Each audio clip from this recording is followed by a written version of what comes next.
Good morning. Steve here. Let's just go ahead and state these words out loud if you feel like it. I connect with my deep self.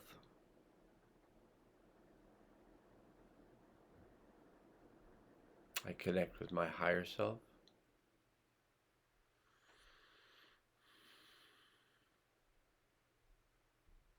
Ground myself to the healing center of the planet.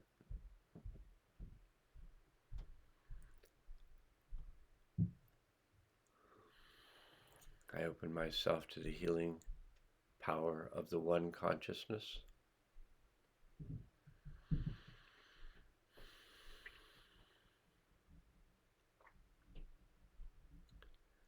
I choose to release anything not useful to me now.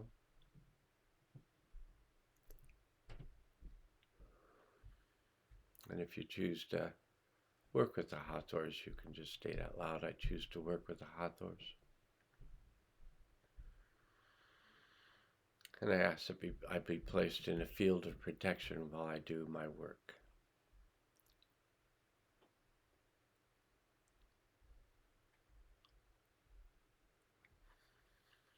I sometimes do healing videos, and at times I include the use of sound in the healing video. And yesterday I had done the videos, one on from the book Attuned, which I'm going to start with today, and another one on the tarot card for the day, another one from the Mayan calendar, reading from the Mayan calendar. And then I decided, and then I felt like it would be really useful to do a sound healing video. So I did that.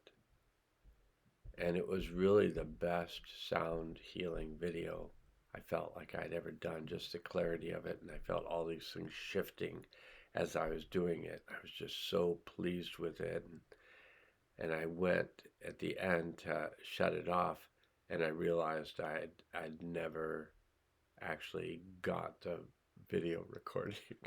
So it was all just my own consciousness and not available to you.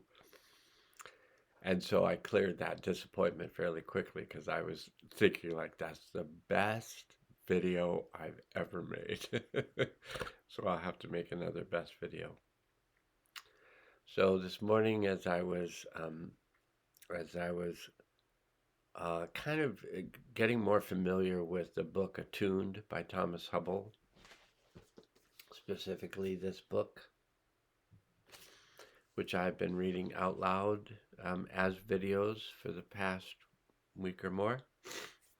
And today I opened up, I was looking for kind of like, are these chapters titles? I was trying to figure the book out a little bit more. And I realized that there's two parts to the book, and within each part are multiple chapters. But when I was kind of looking for the area that I could kind of see the outline of the book, I came across these words, and I wanted to start off by reading them this morning.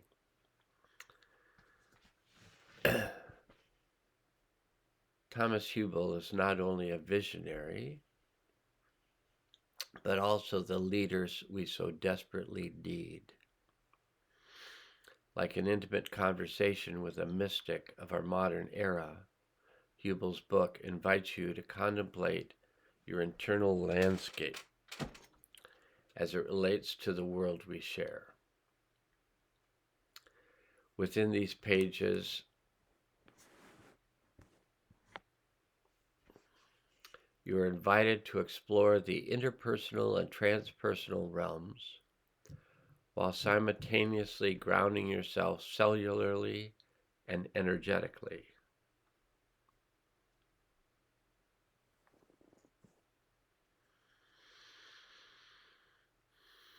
This path of embodied spirituality recognizes that attuning to the subtle shifts that happen internally has the potential to expand the social fabric we share for the benefit of the collective. This is the book we have been waiting for. And that was by Ariel Schwartz, PhD, author of the Complex PTSD Workbook and the Post-Traumatic Growth Guidebook. So she's a busy person.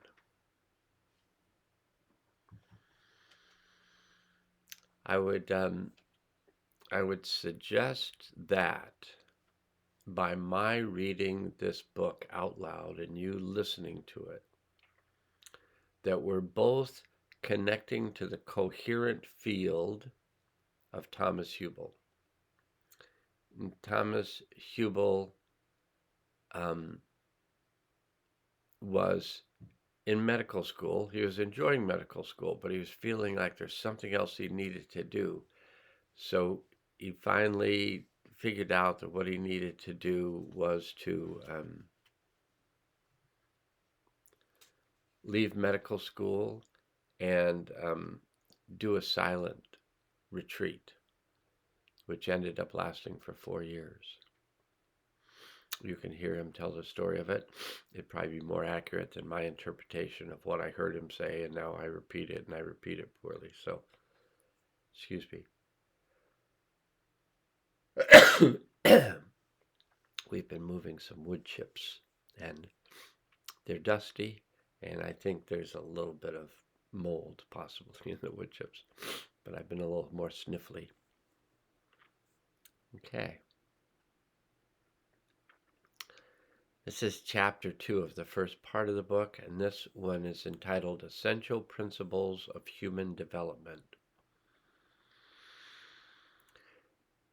And there's something that Pierre Teilhard, I can't remember how to say, Pierre Teilhard de Chardin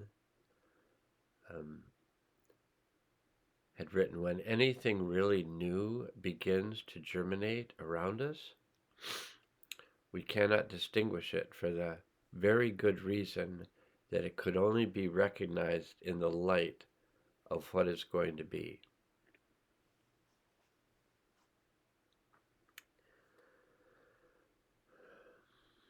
And from the book, the chapter Essential Principles of Human Development. To understand trauma's impact on our development and relationships, we need to first look at the mystical and contemporary scientific explanations for how humans grow, mature, and connect, a process that begins at incarnation. From the mystical perspective, we might say that light itself incarnates. What we perceive as light is itself an emission of energy and intelligence, of curiosity, longing, and desire or will. We could call this light the evolutionary impulse, which was first used by French-Austrian psychologist Paul Diehl. I guess the words evolutionary impulse were used by Paul Diehl. Here we will refer to light simply as the human soul. When the light of the human soul arrives in its present incarnation, it will have traveled through layer upon layer upon layer of time. Hundreds of thousands of years of human history and billions of years of life on Earth. Moving through countless strata of time, the soul gathers, collects, and carries forward an immense, incalculable record. A vast living library containing the entire sum of data antecedent to its new human life.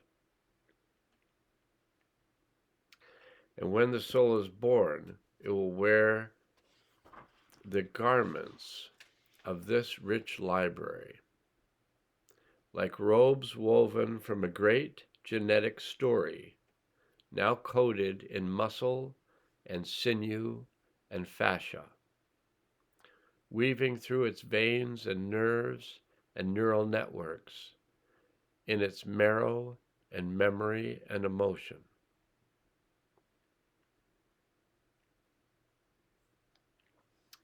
The soul itself is pure energy, and energy needs a channel, a container. The gametes of two living humans, the parents, offer instructions for the soul to use during its development into form. That form, of course, is the physical body, which will become the soul's vessel throughout its incarnation. People today often remark on the labor and delivery process as though it were inherently medical or somehow disordered, even referring to one's repressed birth trauma and ruminating on its link to present-day suffering. But we might also regard the birth process as a kind of initiation, a rite of passage that bonds the energy of a soul with this human vessel.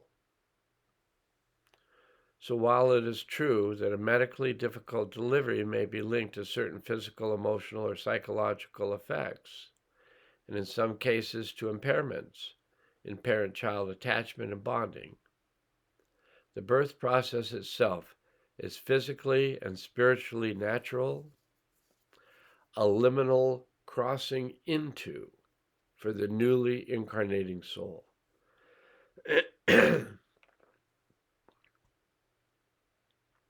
What happens when the soul arrives is just as important as the genetic structure it inherits. When the mother, father, or primary caregiver touches, holds, caresses, and gazes in the eyes of the newborn child, the energy of its soul is invited further into the body. Initially, the soul of the child is pure energy. The parents are the structure, or cup, through which the child's energy emerges and takes shape. When this process is allowed to happen in a healthy way, a safe and grounding relational container is made between parents and child, and this too forms a structural vessel, or cup. After about 3 months, the subtle veils begin to close so that the energy of the soul can become more fully anchored with the frequency and form of its physical life system. Nature and nurture are interpenetrating influences. There's a little saying on the side of this page that says, the soul itself is an impulse, an arrow of energy, of desire and will.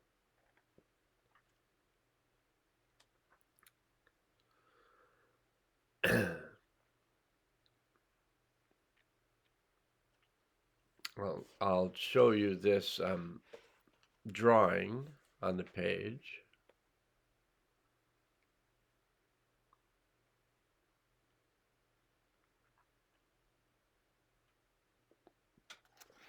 And you can refer back to this.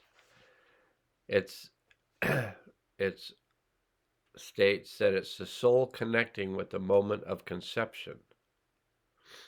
The human soul connects with the body, moving through systematic layers of the karmic family grid. The soul itself is an impulse, an arrow of energy, of desire and will. And for hundreds of thousands of years, human will has expressed a desire for belonging. The fertilized egg attaches to and is embraced within the larger vessel of the uterus, thus achieving belonging. If all goes well, the fully developed fetus prepares to leave the uterus, and in the next phase, a tiny human life is delivered into the arms of its mother. Again, it finds belonging. But all souls possess another impulse, which is to stretch, explore, and grow in order to satisfy a curiosity for discovery. These twin desires of the will, for belonging as well as freedom, for communion as well as autonomy, create a choreographed adagio in figure 8s.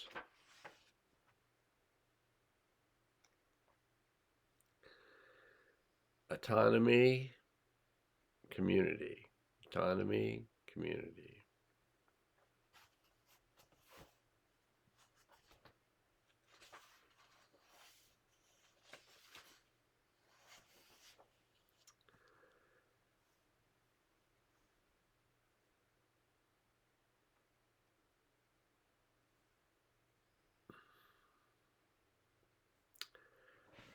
I think that I'm going to leave it there. And we'll go into the next chapter probably tomorrow. And most days after that. and I would recommend that you if you have a computer and or tablet or phone or whatever, and go to YouTube, that you type in Thomas Hubel, Hubl, and it'll say his site, and click on that. And I think the first thing that he talks about on his site is attunement.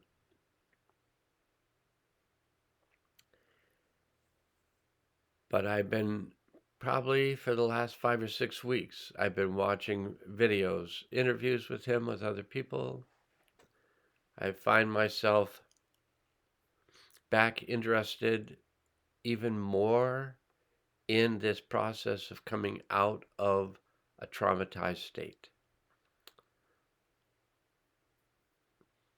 But I recommend that you go and watch the video on attunement. There might be another one called Attuned. The book's called Attuned, but attunement, he'll describe the process to you.